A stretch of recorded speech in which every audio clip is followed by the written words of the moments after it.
Before you start using trash mail buster covers, clean inside your trash can thoroughly. To install, start from the back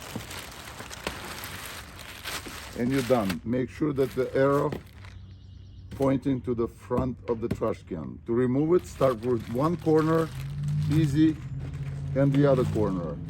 Remove it and you're done.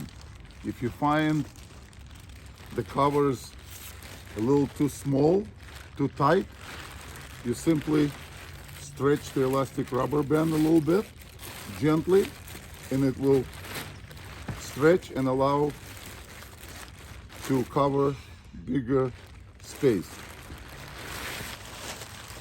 Again, one, done.